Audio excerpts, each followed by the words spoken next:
here he is, the inimitable, self-believing #2 ranked lightweight contender, owner of the longest winning streak in this UFC lightweight division, Tony Ferguson. Hey everyone, I'm Megan Olivi in Las Vegas, and I am joined by Tony Ferguson, one of the stars of UFC 229's co-main event. Tony, this is a heck of a fight between you and Anthony Pettis. Tell me about what it will be like to get back in the octagon 364 days since your last fight. Oh man, it's been amazing. I'm excited to fight Anthony Pettis, Mr. Kick Off the Cage, call him. He's a human highlight reel, right? But man, I'm gonna finish this dude in style, technically knock his ass out. Excellent. I feel like, we have been waiting so long to see you back in that octagon. What was the hardest part about being sidelined? Oh man, just having my belt stripped away. A lot of people, obviously count on me to do what I have to do, and nobody's thinking about those people. So for me, when my injury happened, there's a difference between being hurt and being injured. If you're hurt, you gotta dust yourself off and you can get back in the game. But if you're injured, you gotta kind of kick it, and you gotta go back, fix everything, and get back to the drawing board. When they offered you Anthony Pettis, what were the first kind of things that went through your mind? Disrespected. Interesting. Seriously, disrespected. Nobody else wanted to sign on the dotted line. The people that should have been fighting are obviously Tiramisu McNuggets, fighting for my title. That's bullshit. So I have a little bit of chip on my shoulder. Yeah, and totally understandable, but you obviously signed the contract, you wanted to fight. You're fighting a former champion in Anthony Pettis, and you just told me that you have the bold prediction of you're gonna knock him out. What are you seeing in terms of the stylistic matchup? You're known to be unorthodox, he's also known to be unorthodox, but a technical striker. He's a quitter. I can see it in all of his film. He's like a deer in headlights when he gets hit. He's not an alpha. I'm the alpha. I'm gonna finish this dude in style. My conditioning is amazing. I quit drinking since February. My health is amazing. My family is amazing. My team is growing. I have my professional team out in the OC. Since I beat all these other small teams, like AKA Jackson Wink, American Top Team. But this fight with Anthony Pettis, I signed a dotted line, which I was ready for. I knew that they're gonna have absolutely every single piece of anything that they needed to have and give this guy. He's an underdog. They want him to win.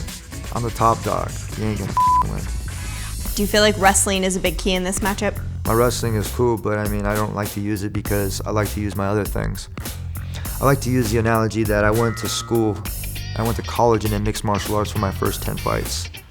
And I never game planned for anybody. I just went in there with an open mind. Went in there like an artist, like an empty canvas, and I had all my paints and my colors right there, like Bob Ross, playing like Deadpool, being like, "It's nice, right? It's good." Painting this picture for everybody, and yeah, you get hit a lot. You're doing this, I haven't game planned. Check this out. I game planned for this fight. So that's a dangerous opponent right there. You've got 7 performance bonuses in your career. Do you intend on making this the 8th? Every fight I always get a bonus, but I don't count on it. It's just because I go out there and I do my best. And even with my best, I go in the back and say I could do it better. That's the difference between me and everybody else, is I give my room for growth. And if you have deep roots, you can't be uprooted. So if you have a strong trunk, you're gonna have strong limbs and you're gonna bear fruit. The funny part is that an injury like I had to skyrocket my mind so far that I never want to be in that position again.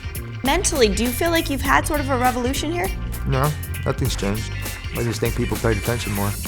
And I have this equation: effort times consistency equals confidence. With this equation, you can do anything. Because as long as you give a valid effort and you consistently give a valid effort, you're gonna get stronger, you're gonna get smarter, you're gonna get faster, you're gonna get better. Because you're gonna just lay there. No, you're gonna get back up. What is that? The muscle development, conditioning. You fall down 100 times and you get back up 100 times, you're gonna get stronger. What do you think about this platform, being the co-main event on UFC 229?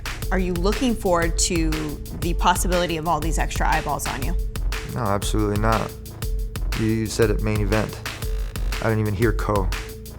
That's what I see, that's what I hear. I am the main event. Anytime I go inside that octagon, people want to see what I'm gonna do. And I love that. I fight for the fans. I'm a fan favorite. So regardless of who's fighting on the main event, I always go in there and I give a valued effort. And when you give a valued effort, people see value in you. And when you have value, people hold it. And they hold on to it and they love that. Joseph Benavidez got injured. He was sidelined for a very long time. It sucks to be injured. Your family feels for you, but yet you can either you can lay down on the grass and die, or you can pick your ass back up, get to work, do what you have to do, give everybody the finger while you're doing it, have a chip on your shoulder. I did it the right way. And the more I worked, the less that chip got heavy. It got easier and lighter. And I started getting stronger the less weight I started weighing. So I seen this trend in me, and I became addicted to it. I became addicted to success, to that part, and I took bad habits and I replaced them with good habits. And I kept just stacking chips that way. And I'm gonna keep continuing to stack chips that way.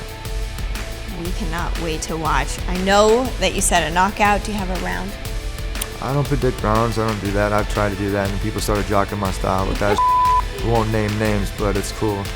I'm gonna go in there and I'm gonna put pressure on this kid. I'm gonna make him fold. Make him see something he's never seen before. He's been cocky, he's been arrogant. I've seen him since the Ultimate Fighter 13 when I won. And we started at the same time. The kid started copying my anecdotes with doing the smiles like how I do. And he started saying the same things in my quotes. And that's how I know I got him. I'm in his head. He doesn't even know it yet. I'm so excited for this matchup. I'm so excited for your return, Tony. We appreciate you taking some time with us. Appreciate it.